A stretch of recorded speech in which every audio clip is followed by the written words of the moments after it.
Lesson 2, Speed, Velocity, and Acceleration, pages 12 to 23 in your textbook.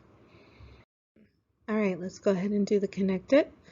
So first, draw an arrow to show the strength and direction of the force applied to the sled by the people pushing the sled. So your arrow should look something like this. Then, how does the snow help the sled move down the hill? It reduces friction between the sled and the ground.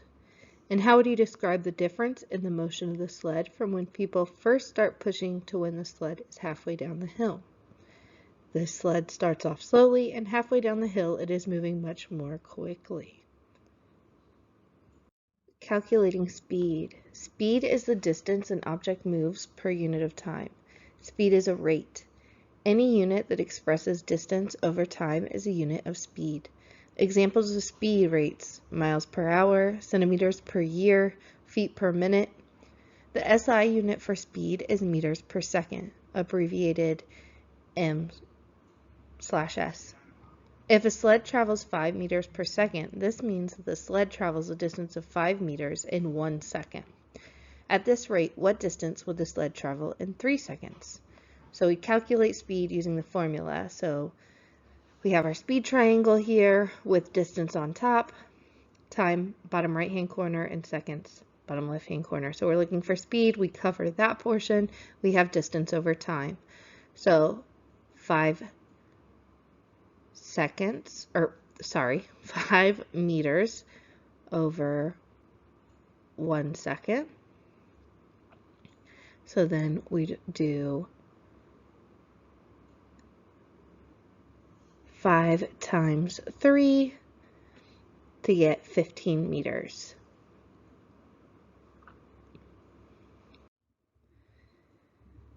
All right, so we did that one, and that one we wanted the distance, so we covered the distance and we did speed times time. So that was 3 seconds times 5 meters.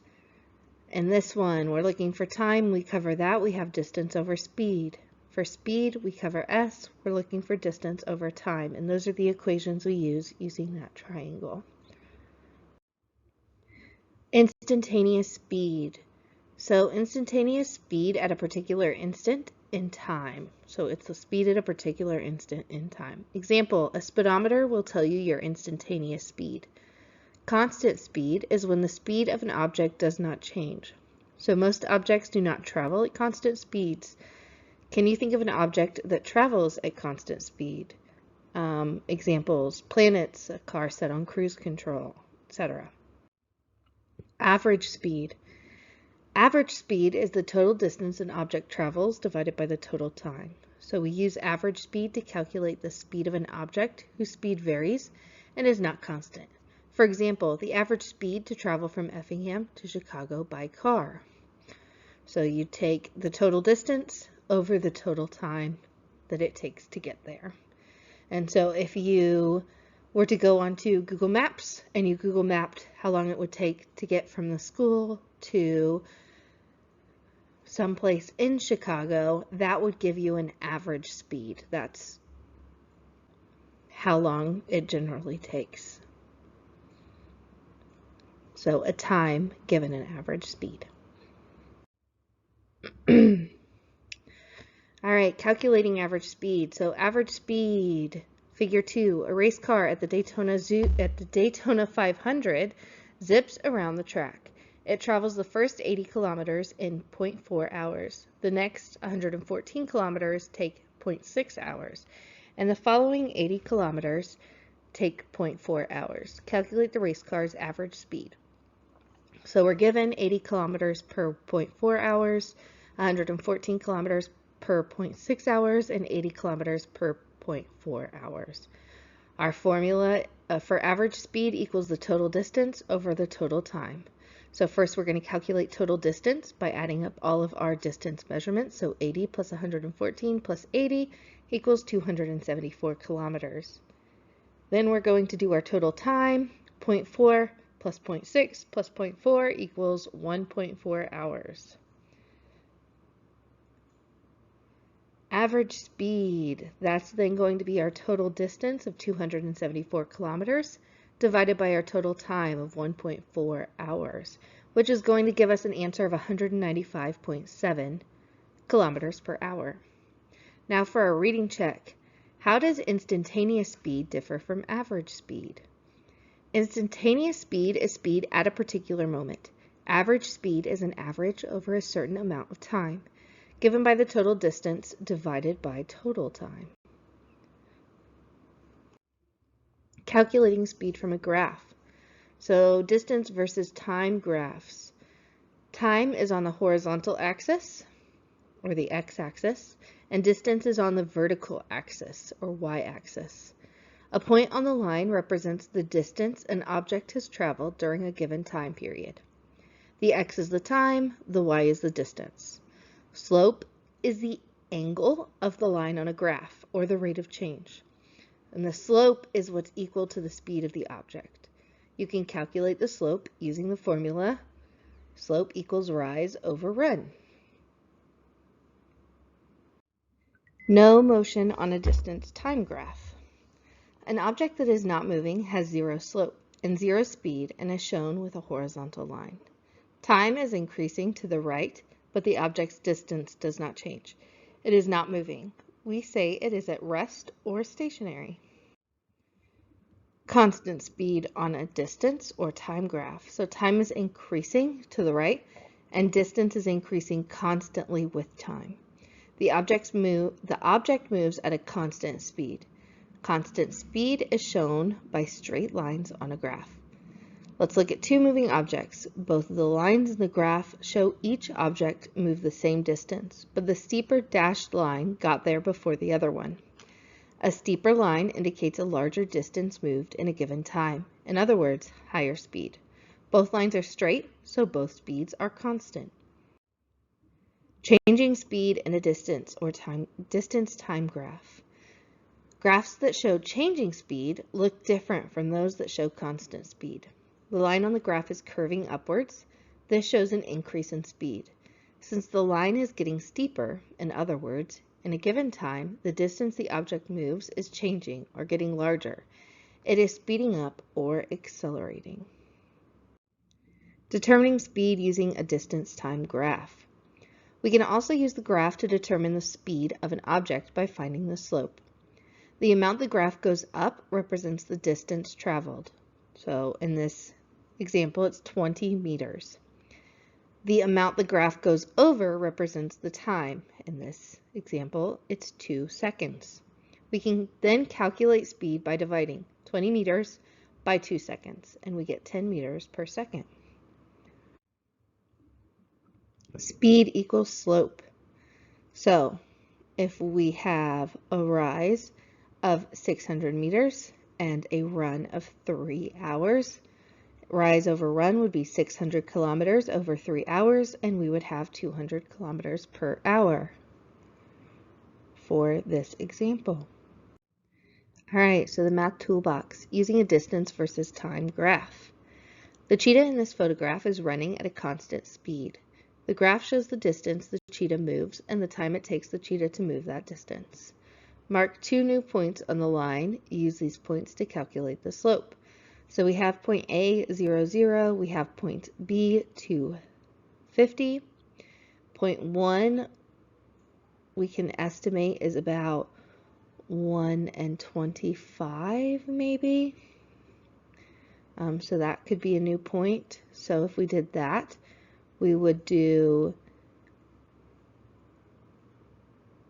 25 is our rise over 1 second, our time, and that would give us 25 meters per second.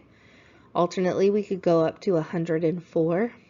So 100 meters, 4 seconds, and 100 meters divided by 4 seconds equals 25 meters per second. Either one of those, both of those, or any variation you would like to do in between. Those are just the easiest options. Then what is the average speed of the cheetah? And we took 2 times and both gave us 25 meters per second. All right, so the graph of a straight line that goes through the origin can be represented by the equation y equals mx. This equation describes the relationship between the two variables x and y. In this equation, m represents the constant slope of the line. Use this equation to determine the distance the cheetah traveled in 4 seconds. So y equals 25 meters per second times 4 seconds, and that equals 100 meters. Graphing speed, a summary. So a distance time graph tells us how far an object has moved with time. The steeper the slope, the faster the motion. Constant speed is shown with a straight line. Changing speed, or speeding up or slowing down, is shown with a curved line. A horizontal line means the object is not changing its position. It is not moving, it is at rest. A downward line means the object is returning to the start. Speed is the slope. And here we have images for each of those and what they represent. Creating speed stories. So if we're looking at this, we can tell what's happening based on the graph. So at 1, there's a constant speed away from the original starting place. At 2, it's at rest and there's no motion. 3, there's a slower speed traveling back in the direction it came from. 4, faster speed, but remaining constant. 5, at rest again. And 6 is the fastest speed shown on the graph, but it ultimately returns back to the starting place. All right, so describing velocity. When dealing with speed, either instantaneous or average, direction matters. It matters so much in science that we have a special name for a speed that includes direction: velocity. Velocity is the speed and direction an object is traveling. Can you think of an example when it would be important to know the velocity of an object? So that would be airplanes and air traffic controllers, marching bands, thunderstorms, all examples. So here we have our marching band. Do all of the members of the band have to move at the same velocity at all times? Explain your reasoning. So figure 3, each member in this marching band must move at a specific velocity to be in the correct place in the formation. What part of velocity that is important for this formation is not shown by a distance versus time graph? And then again, do all of the members of the band have to move at the same velocity at all times? Explain your reasoning. So, what part of velocity that is important for this formation is not shown by a distance versus time graph is direction. Then, the answer to apply scientific reasoning is that it's not necessarily, depending on where they are in the formation, some members may have to move at greater speeds and in different directions to keep the shape of the formation.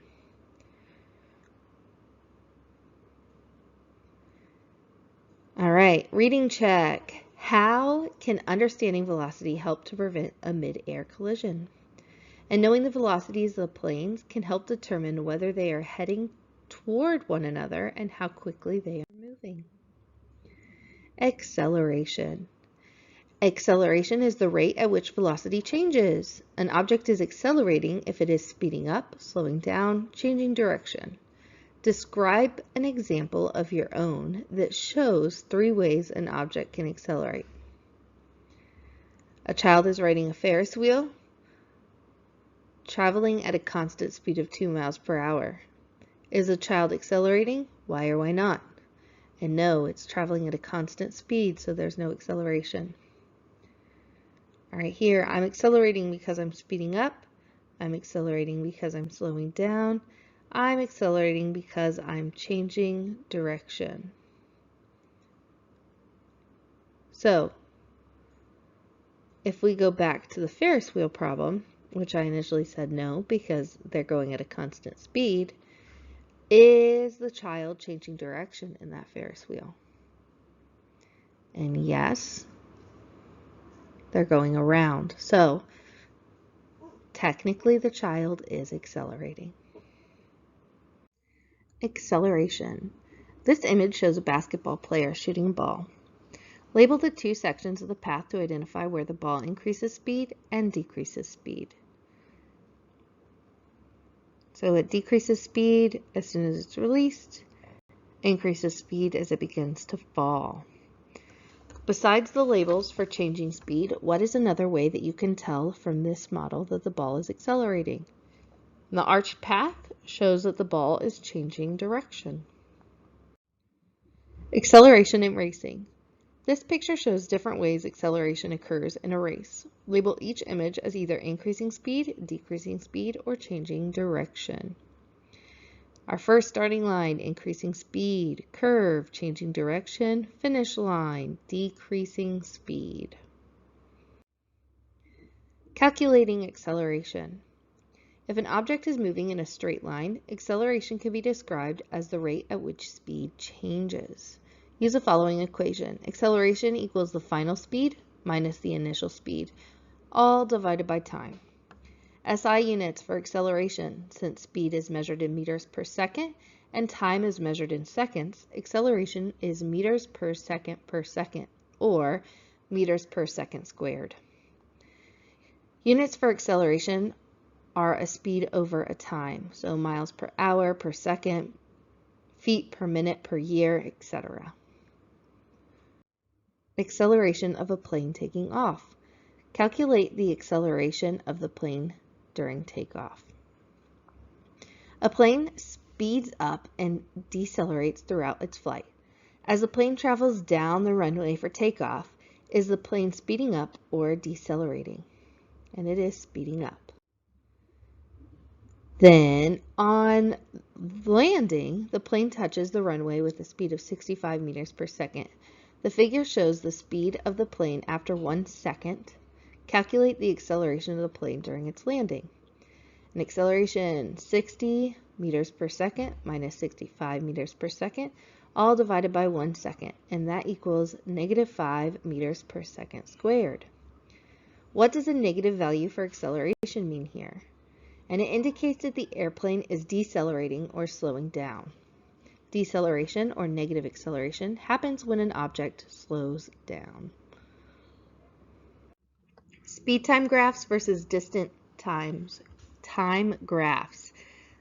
Speed time graphs look much like distance time graphs. Be sure to read the labels on the x-axis and y-axis. So for distance time, they're going to look like this over on the left, with the green, blue, and red, and your speed times will look over here to the right. All that to say that both of them can look very similar. You do have to pay attention to the x and y axis to make sure that you're reading the correct graph. Graphing acceleration. Time is on the horizontal x-axis always. Speed is on the vertical y-axis. This is also called velocity time graphs. A point on the line represents the speed of an object during a given period of time. The x is the time, the y is the speed. Slope equals the acceleration of the object. You can calculate the acceleration using this formula. Slope equals rise over run, which we've gone over in the other ones as well. So for an acceleration graph or a velocity time graph, your slope is your measurement of acceleration. It goes up for positive acceleration, it's flat for no acceleration, and it goes down for negative acceleration. Graphing acceleration. A straight horizontal line on a speed time graph means that speed is constant. It is not changing over time. A straight line does not mean the object is not moving on these graphs. How would you show an object that is not moving on a speed time graph? It would be at 0.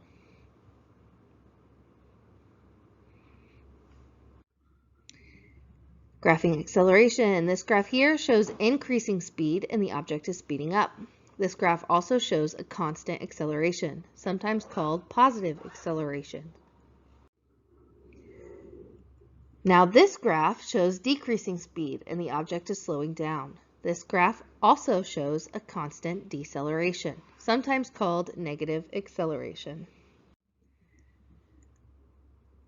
What about comparing two moving objects at the same time? Both the dashed and solid lines show increasing speed. Both lines reach the same top speed, but the solid one takes a longer time to reach the top speed. The steeper slope dashed line shows greater acceleration.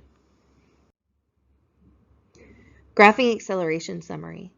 A speed time graph shows us how the speed of a moving object changes over time. The steeper the slope of the line, the greater the acceleration. A gradual sloped line means the object is speeding up slowly. A steeper line means the object is speeding up quickly. A horizontal line means the object is moving at a constant speed. And a downward sloping line means the object is slowing down. Reading check. How are the speed, velocity, and acceleration of a moving object related? Acceleration is the rate at which the object's velocity changes. A change in velocity can involve a change in the object's speed, direction, or both. Okay, so for this slide, I want you to do this section in your book independently. Once you get it done, you can check your work by coming to me and asking to see the answer sheet, but we'll go over what you need to do. So for graphing acceleration, figure 7, this table lists the distance the bike travels from the top of the hill and the speed of the bike at each second as it accelerates down the hill. You are going to use the data in the table to create a distance versus time graph on the first grid. Then you're going to plot the distance on the vertical axis and time on the horizontal axis. Then you are going to create another graph on the second grid to create a speed versus time graph. Well, you'll plot the speed on the vertical axis and the time on the horizontal axis. Then for 3, you're going to compare the distance versus time graph in this figure to the distance versus time graph in the math toolbox in this lesson. Why does one graph have a straight line while the other graph has a curved line? All right, so now that brings us to the lesson check. Question 1, what 3 changes in motion show that an object is accelerating? It speeds up, slows down, or changes direction. What is the average speed of a train that covers 80 kilometers in 1 hour, 200 kilometers in 2 hours, and 420 kilometers in 4 hours? So 80 plus 200 plus 420 divided by 1 plus 2 plus 4, that would be 700 kilometers per 7 hours, which is 100 kilometers per hour. A ball is pushed from a stop and rolls 6 meters in 2 seconds. Student A says the average speed of the ball is 3 meters per second. Student B says the average speed of the ball is 1.5 meters per second squared. Which student is correct? Explain your answer. Student A is correct. Speed is distance divided by time. Student B found the ball's acceleration, not its speed. A student graphed distance versus time for an object that moves 14 meters every 2 seconds. What is the slope of the line on the graph? Explain. The speed of the object is 7 meters per second, so the slope of the line is 7 meters per second. The slope of the line equals the speed on this type of graph.